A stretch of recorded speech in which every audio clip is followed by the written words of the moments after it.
อยากเห็นอายอารมณ์ดีบ่มีไว้วันปาด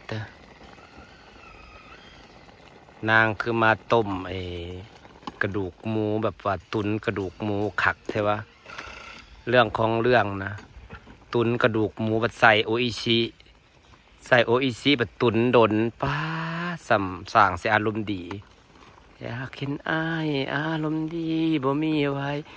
เคยได้พวกนางเคยต้มกระดูกเคยตุ่มเนื้ออย่างซี่แหละ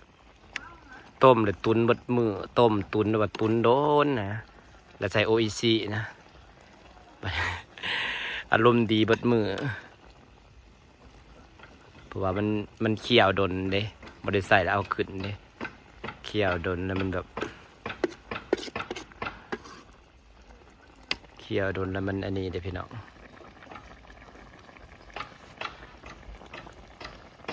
เคี่ยวดนโออิชิกระสอบลิตรวันนี้ช่างจะอารมณ์ดีทั้งวันนะจ๊ะอยากเห็นอายอารมณ์ดีบ่อ๋อทอรงทุกปีสบายดีจ้าสบายดีพี่น้องสบายดีสุขสุขคนครับสวัสดีตอน11 โมงพี่น้องนอนม่วนนี่สิบนอนม่วนจะได้เมื่อคืนนี่นะจนตี 4นั่งถ่านางพานางไปเนาะนั่งถ่านางถ่ายนี่นางหมักหมอลำเลยล่ะกับมาลาทางอำมาลาแล้วคันได้เบิ่งหมอลำเลยนางสิมากกินใจหมักแห้งแบบหมักแบบนั่งหมักเบิ่งหมอลำให้นางก็สินั่งเบิ่งของนางแหละเพลงมานางก็สิลูกเต้นโยโย่หน่อยๆบ่ได้เต้นแห้งแล้วก็โยหน่อยๆบางเพลงก็บ่ได้ลูกเต้นดอกหักหมักเบิ่งหมอลำนะต้องแจ้งเขาโศกเขาเต้ยกับโศกน้ำเขานั่นแหละหมักแห้งก็ลากไปนั่งถ่าเพิ่นเป็นหมู่เพิ่นเนาะเพิ่นบ่มีหมู่ได้ผู้อื่นกับเมื่อเบิดนางเป็นหมู่นางจนตี 4จะได้มาตี 4ส่วนมาบ่ได้อยากมาเด้อยากอยู่จนแจ้งอยากเบิ่งจนแจ้งอยากเบิ่งจนจบเรื่องเพราะว่าเขาเพื่อแจ้เพื่อเรื่องเขาล่ำเรื่องจบกันอาจจะประมาณ6 โมงเช้าแหละแต่ว่าก็ส่วนนางมาเพราะว่าพวกเจ้าภาพพระเจ้ากลับแบบว่าเขานอนเบิดเลยเด้ครับผมมีหมู่นั่งเนี่ยครับพวกหมู่เบิ่งบนเรื่องน่ะกะลายใช่แหละแต่หมู่ที่เขานั่งในโต๊ะนำกันหนาให้เวทีมันแบบเขาเจ้าเมื่อเบิ่งเลยแบบผมมีหมู่นั่งสินั่ง2 คนก็เลยว่าโอ๊ยเมื่อซะบ่ะตี 4แหละมื้ออื่นตื่นเบิ่งสร้างบ่ได้บ่ะหยั่วนางมาก็เลยมาปะเฮ้ยเมื่อปะก็เลยมากับสนางบ่มาดอกนางหมักหมอลำแฮงนางอ้อยอิงนั่นแหละหมอลำลาวมันผัดผกคือไทยได้มันโศกเวิดมือโศกเท่โศกว่าหากเขาลำม้วนไปน้องลำเพื่อสิจบเรื่องลำแบบโอ้ยามเขาโศกก็โศกเหมือนโศกงูไทยเนาะตอนนี้นางกำลังคุมสร้างคนแหละบ่ได้ออกแต่เฮือนบงบ่หมอกกระดูกหมูนี่นะมันสิแห้งเลยได้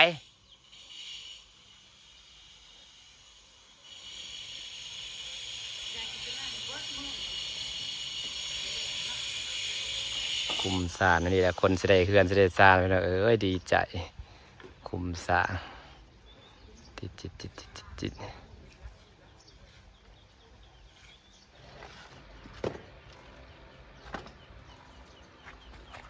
คือเชื่อข้าวร้อยมาจะกินข้าวเที่ยงจ้าข้าวเที่ยงข้าวเช้าอันเดียวกัน3 กลุ่มนางบอกแล้วมือต้องมี3 กลุ่มเขาเดี๋ยวมันได้ไหมต้มแซ่บกระดูกหมูจ้าเมื่อวานมีทอดมีต้ม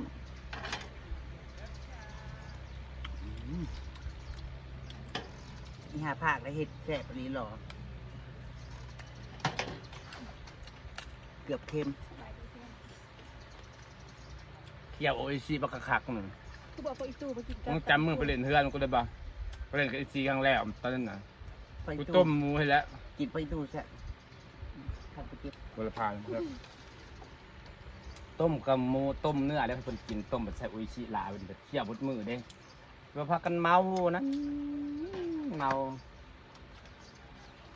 มะเขือเอาคือบดกว่ะต้องสมัคร จับความรัก ติด โลก โลกของเขาเนาะใบแดง เลือก ต้นนี้เป็นงาม เก็บสองต้น เป็นน้ำ มันกรอบกว่าคืนตลาดก็กรอบ เราเก็บสุดๆเห็นเนาะ ผมยังไม่ได้เหี่ยวไม่ได้หยังเนาะด่ากันมากินเลยมันละหวานสิมันเบิ่งหน่อยแซ่บๆกรอบๆนะ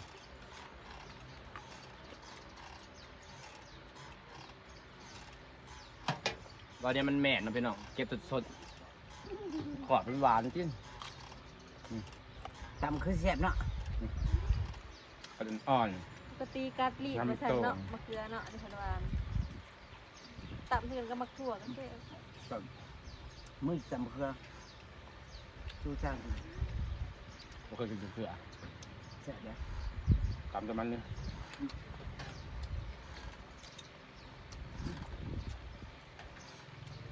ดีได้กินมะเขือนี่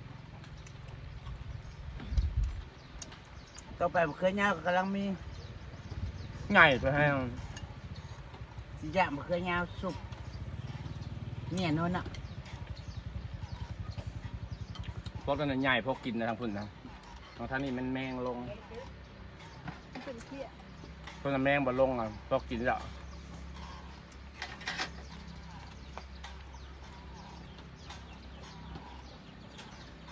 ปลูกคลองสร้างอย่างเดียวพี่น้องว่ามันแบบว่ากำลังงามเลยแบบว่ามันแรงลงเลยมันบ่งามเลยนะ ต้องดูแล เสียดายฟังนี่แมงลงเลย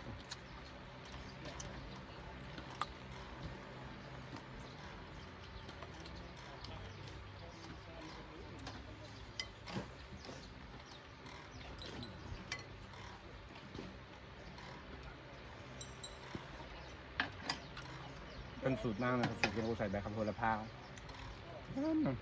สุกแล้ว เคยกินแบบต้มแซ่บใส่ใบโหระพาหอมเพลงบางสูตรเราซื้อกินร้านห้างก็จะใส่โหระพาโหระพาเขาต้มอย่างสีแรกแล้วเขาต้มตรงแรกแล้วเขาก็มาปรุงใส่พริกป่น ต้มเสียบหมูเนื้อ ใส่พริกป่น ใช่ แล้วก็ ก็มันหอมแบบฮะ เขาต้มนี่แล้วเขาก็มาปรุงอีกไอ้ปรุงรอบหนึงมาใส่พริกป่นใส่มะนาวลงไปบีบมันหอมมะนาวเลยเขาใส่โหระพาหอมผักก็ยัง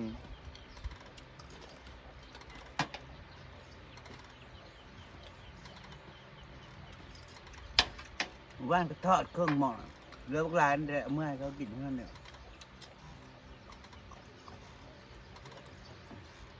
ก็เห็นได้หลายเมนูนะ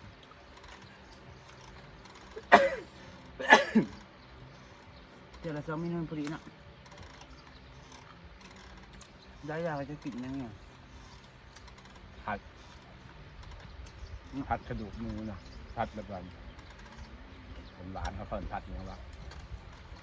ผักไหม ตำพริกกระเทียมใส่ละลายเนาะ อืม หัวชิงไข่เนาะ แซ่บใส่ต้นผัด ก็เอิ้นคุกคิก อืม ไข่คือคุกคิกตีนไก่ แซ่บ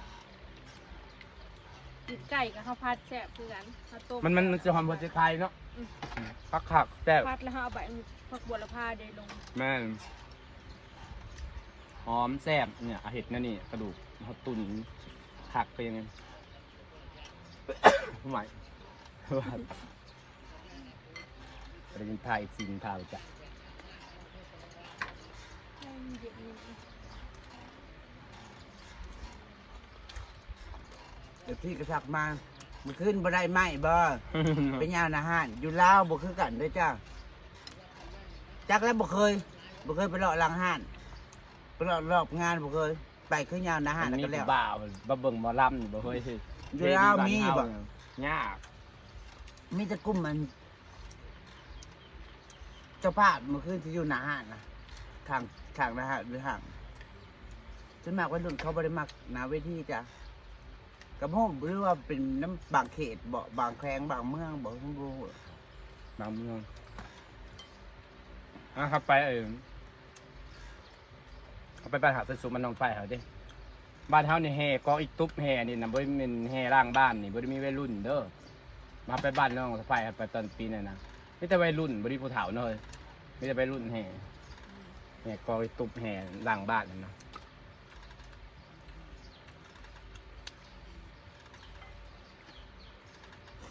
ห าเล่นไม้พอดีโดนตีนเขาบ่ได้นี่ดอกจ้าบ่เคยเนาะ บ่มีมันมีวัยรุ่นซ้ำผู้เฒ่า เส้นหน่อยเนาะ แต่ผู้เฒ่าคือสมเฮานี่แหละมีกันยากวัยรุ่นหมักหมอลำวัยรุ่นลาวนี่ยากหมักหมอลำไม่ต้องสังเกตว่ามีงานนะเขาจะเปิดแต่แดนเงินบ่สังเกตน้อยนะเขาจะเปิดเพลงหมอลำนะจะแดนตุ๊ดตุ๊ดตุ๊ดตุ๊ดตุ้ม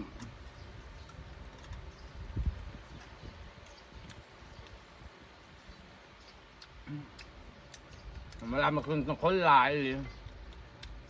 ถึงเต็มมันโปโป ตื้อๆก็ยังบริลูกอยู่ดิยังเต็มอยู่เขาล่ำม่วน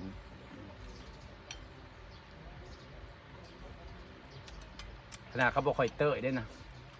จะล่ำโศกเขาโศกว่าให้จะกันมาสัน ขึ้นเงินสิบ่มีไผจองให้บ่ เอาขนาดนี้เลยล่ำม่วนนะล่ำกับม่วนนี่จะหน้าตาดีๆพร้อมหมอลำเขาหลายนักแสดงเขาหลายแดนเซอร์บนปันไดดอกเตอร์หมอลำเขาหลาย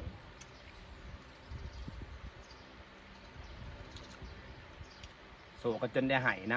ำโศกแท้โศกว่าเขาบดเตยเขาลำเด้อเขาย่ำบดจบเรื่องบ่เขาจำบ่ค่อยเตย เอาไปเขาตึกเปิดซอยเนาะ กำลังหาเขาเปิด ป้าทำไม ก็คือเขาเปิดแล้วไปนะ เห็นประกาศเนาะ 3 ทุ่มเขาลำเด้อเขาหอกจนค่ำไปให้เขาจำบดจบเรื่องเลยเขาลำเรื่องตอกก่อนความสิจบพี่น้องประมาณตี 4นะวันได้คอนเรื่องซ้ำมั่งฮักการน้องเอกฮักกันไปขายตูนเอ็ม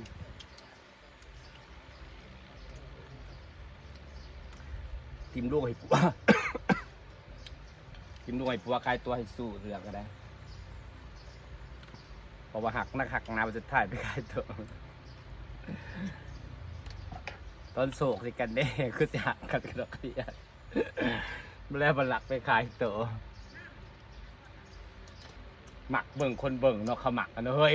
เขาชี้ยานเด้ ตอนงอกกระดาษเขาอื่นๆผู้ชี้ยาก็อยู่ล่างไว้ที่คันได้หายก็หายซึกเจออื่นพยายามถึกใจกระโหอื่นว่าไปซ้อมมึงเขาเจ้าโหนหมอลำข่อยนะ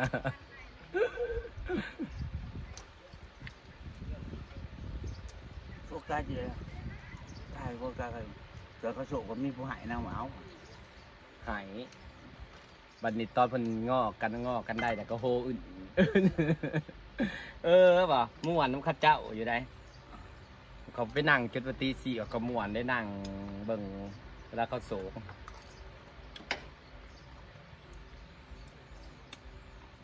ลำกับลำม่วนเลยแท้เนาะ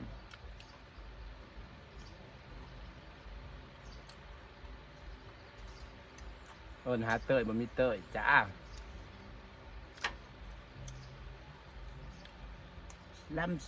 ลำจบโศกแล้วเขาไม่ได้เต้ยลงเวทีแล้วขึ้นมาใหม่ คือเรื่องต่อเลยแบบว่าเขาหมายคือเขาบอกขันแบบปกติเขาสีแบบว่า แต่ละเวลาคนลงเวทีเป็นสีรำลงอันนี้เขาฟ้าวแล้วเขาขึ้นเดิกเขายันบทจบเรื่องนะเขาตี 4เขามาตี 4ยังอันนั้นเลยยังบ่ได้ขอดเรื่องซ้ำเขาอีกฮะก็ไปขายตั๋วบัดเนาะตี 5มันก็แจ้งเลยเนาะสมมุตินี่ตี 5แจ้งเลยได้